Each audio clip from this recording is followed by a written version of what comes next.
The following was originally published in 2018, and while I stand by the critiques of The Last Jedi I make, I deeply regret any direct personal attacks I make against Rian Johnson, Kathleen Kennedy, or any other employee of Lucasfilm. Those comments were made in anger and frustration, and I will do a separate video about that after this series.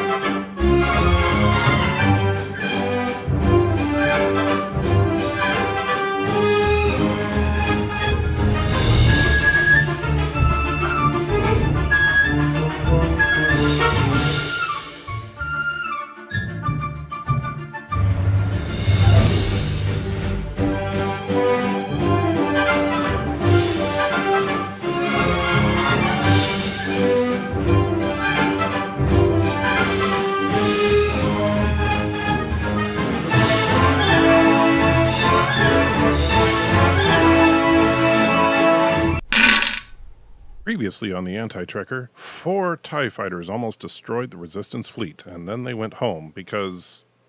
subversion. Yay. Okay.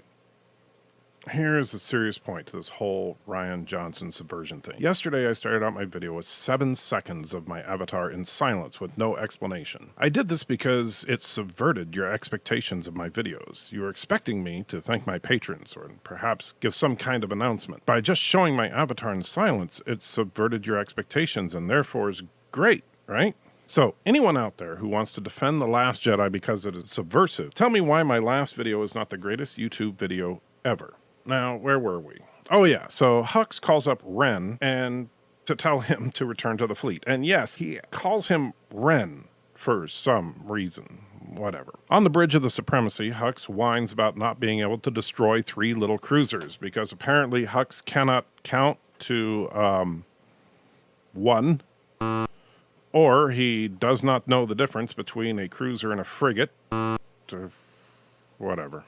An officer points out that the Resistance ships are smaller and faster than the First Order, so while they cannot escape, they are fast enough to be able to stay out of the effective range of their cannons, which apparently is pretty short range since they're still close enough to see them with the naked eye.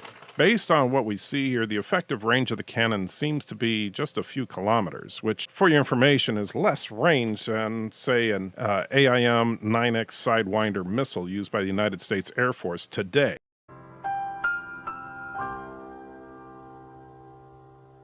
After looking at the situation, Hux immediately orders a couple of dreadnoughts to jump in since they have long-range weapons. So they decide to have 4 of the Star Destroyers jump ahead of the Resistance fleet to cut them off so that they send a huge wave of TIE fighters in to take them down once and for all. They do nothing.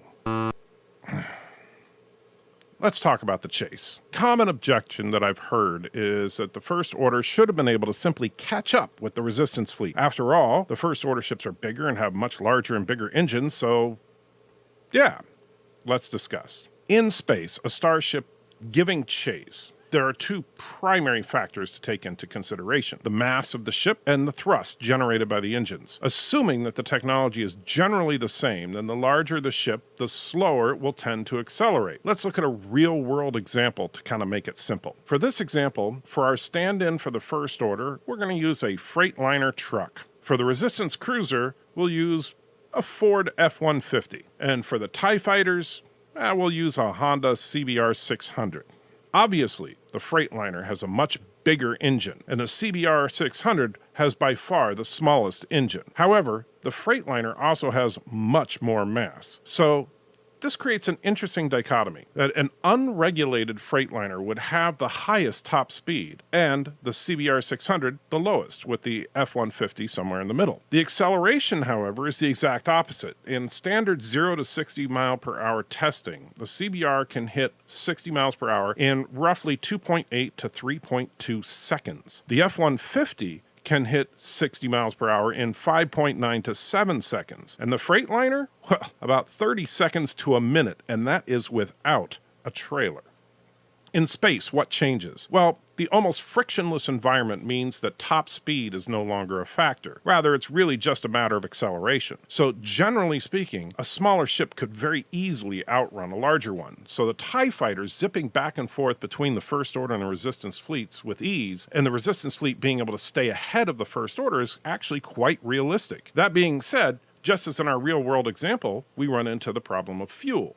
Our CBR 600 gets about 44 miles to the gallon and has a fuel tank of 4.8 gallons. So that means that it can go roughly 211 miles before it runs out of gas. Our F-150, well, it gets about 18 miles to the gallon, but it has a gas tank of 23 gallons, so it can go 414 miles before it runs dry.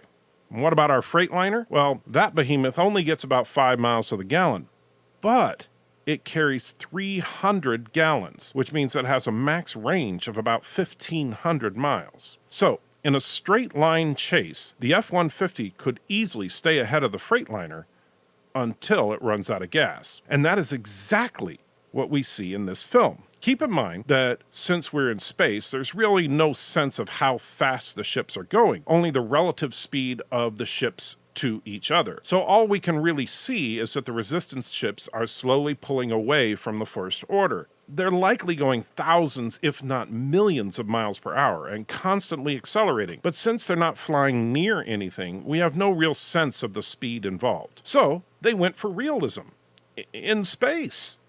So that's actually a really long-winded way of saying, congratulations, you got something right when it comes to physics. Granted, their choice to make the really boring straight-line chase in space the one thing they want to do realistically seems a bit odd, but whatever. The Force. Next, we get a really nice shot of the cruiser, and we can see that the bridge is on fire. Yeah, because, you know, there's no air in space. So now we get...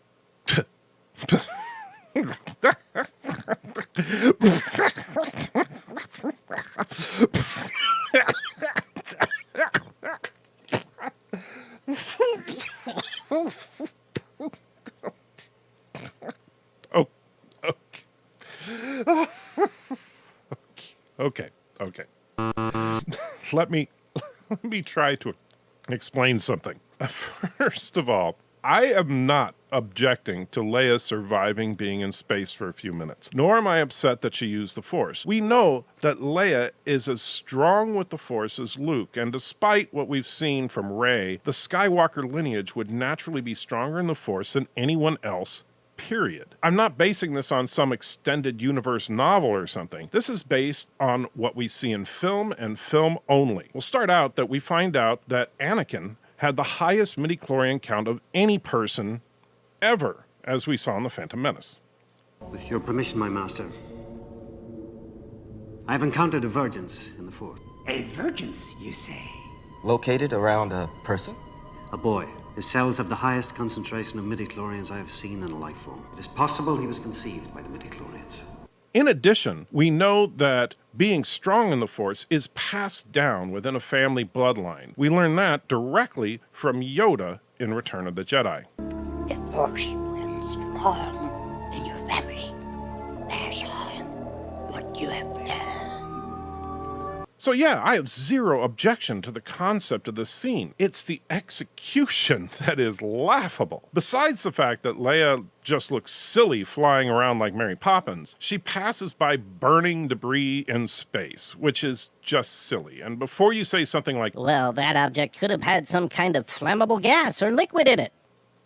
sure, because, you know, most ships like to store explosives and flammable materials on the bridge of their starships. Then to cap it all off, they open the door and for some reason it does not suck everyone out into space. While Leia's flying, we hear the classic John Williams' Leia's theme playing, which is a great piece of music. Unfortunately, though, it has the effect of just making this scene more cringeworthy. It really genuinely feels like this is a parody of Star Wars. And yes, by the way, for those of you that think, oh, well, you know, they did the best they could. no, you can make this scene work. Just look at a recent film, Guardians of the Galaxy. Put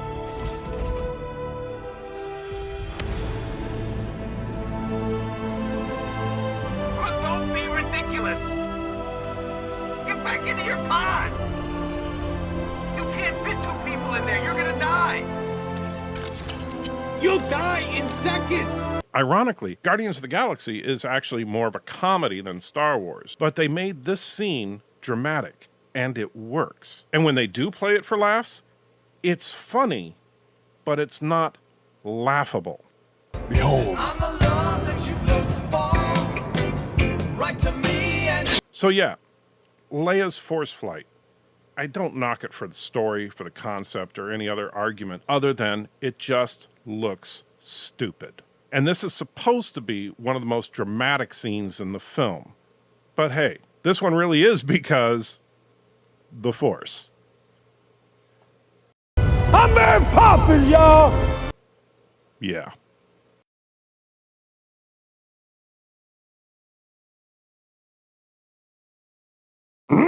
Hit the like button, you will. Likes lead to comments. Comments lead to conversations. Conversations lead to understanding. Go to Patreon and support the anti-trucker you must, if supporting his videos you want. Yes, support his videos. Then listen to this at the end of the videos. You will not